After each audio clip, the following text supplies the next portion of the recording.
All right, there was more testimony in Karmelo's trial yesterday. 7 witnesses testified. 3 of those witnesses were Karmelo's friends or teammates.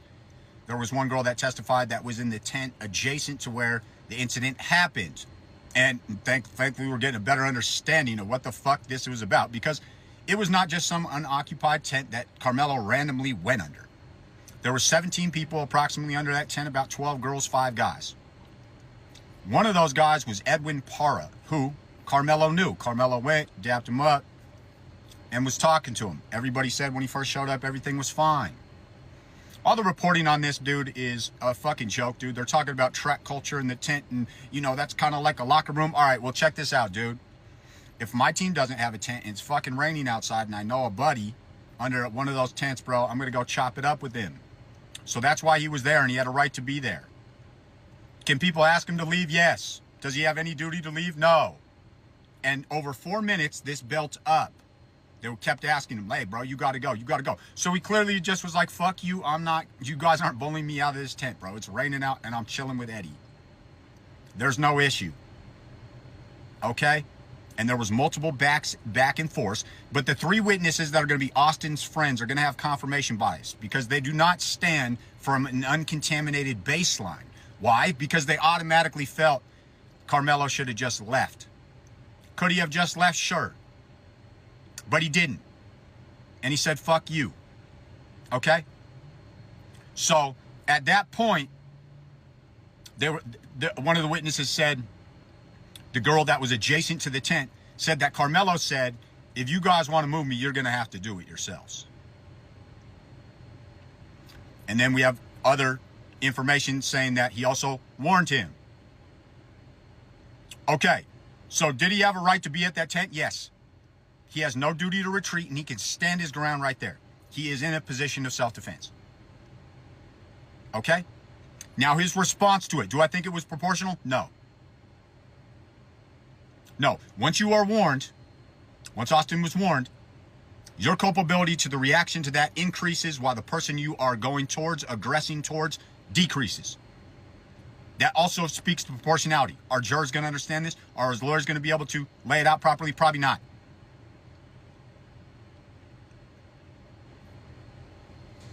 But the 3 witnesses that were his friends that testified all gave different accounts of the fucking story. One dude said, yeah, he pushed him with 2 hands. Another of his friends said, no, he just touched him on the shoulder. One dude said he fell back. Another dude said he didn't see that. Okay? The most important testimony in this case will come from Edwin Parra. Why? Because he comes from a more neutral position. Talking to a guy that he knew that was under his tent, probably didn't mind him being there like everybody else, and will give a more accurate testimony or more honest or believable testimony because he doesn't have that confirmation bias of being like, fuck Karmelo off the jump.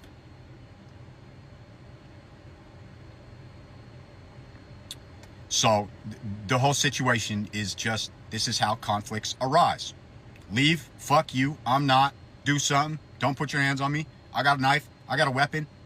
There is culpability on both sides for what happens after that event. You touch me, I have a right to defend myself. That use of force has to be proportional to what you did to me and the whole situation.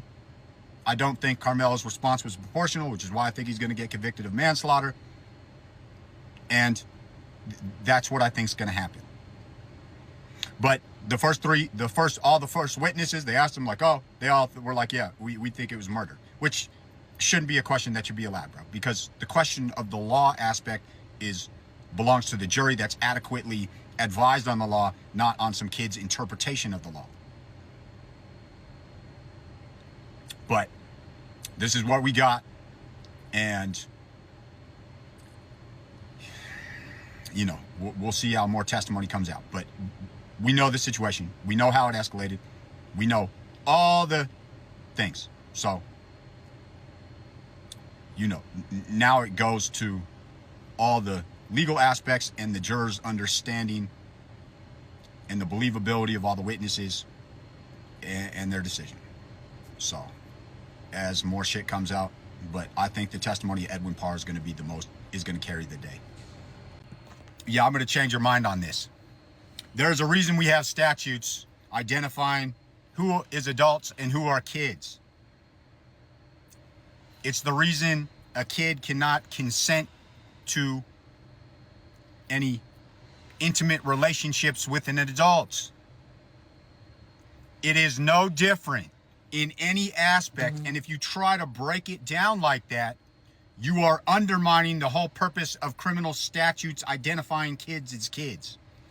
The reason that we have adults at 18 years old is because of mental development, the attendant characteristics of youth, impetuosity, irrational emotional dysregulation, more prone to make mistakes, better ability to be rehabilitated if they make a mistake as a kid.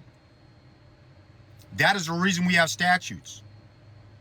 So lots of kids do adult shit, and a lot of the times the kids don't want to do adult shit, and the adult is the one that tells the kid to do the adult shit, which is the reason we have those statutes. You can't pick and choose, dude. Either kids are kids, and the statute defines who a kid is under 18 years old, and you charge that way. You can't pick and choose, dude. What's the fucking purpose of the law? That'd be like going in a 55 and getting pulled over on a 50. It says 55. How you give me a ticket for 50?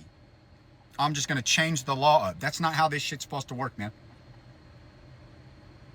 When you are young, you are more prone to make mistakes. Emotional dysregulation, impetuous, irrational. Decisions aren't as clear as they are to somebody that's got a fully developed mind. So, even in the Karmelo situation, man, they were kids. He shouldn't be charged as an adult. Period. It was a kid. So, that's why we have statutes, man. Either the law applies or it doesn't. What's the purpose? What's the purpose, man, if we can just pick and choose? Because if we can pick and choose, then justice doesn't actually serve anybody. It serves the people that want to pick and choose. All right, so look, y'all, I wasn't even going to do this. I really wasn't. But when I saw this video posted today, breaking down what happened in that courtroom yesterday, and when I tell you I had to stop everything I was doing, 7 witnesses, honey, 7. And 3 of them were supposed to be Austin friends, that white boy friend, his teammates. And honey, you know he got a bad reputation. Did y'all see that post he put out on the internet talking about, I wish some monkeys will show up at the track meet today. He wanted to take out some monkeys. Yeah, that's what he said. So he already saw Anthony as nothing but a monkey he wanted to take out. But anyway, the people who was there, and let me tell y'all, and not one single of them, not one can tell the same story. So you know that's some messed up stuff, right? Somebody lying, all of them lying. One dude said Karmelo pushed him with 2 hands. Another one said, nah, he just touched his shoulder. Just touched the shoulder, pushed him with 2 hands. Come on, which one is which? One said he fell back. The other one said he ain't even see that. You was all in the same tent, supposedly, right? And y'all can't even agree on what his hands was doing? That's not a witness, baby. That's a whole mess. And I've been saying this from the start. I've been saying it, y'all. The people who wanted Karmelo gone from the jump are the same ones who can't keep their story straight now, because they walked in there real mad, big mad. They walked in there thinking that he should have just left. Like a black kid gotta always be the one to retreat. Like he ain't have the right to stand there in the damn rain and talk to somebody he knew. But here's what they're not talking about. Edwin. The the one person in the tent who actually knew Karmelo, who actually talked to Karmelo, who didn't have no exogrind in his testimony, that's the one that's going to carry the way, baby. That's the one they scared of. So I'm not going to summarize all of it for y'all, but this video right here, this man broke it down better than I ever could. And I want you to hear it. I want y'all to hear it. So listen back again if you need to.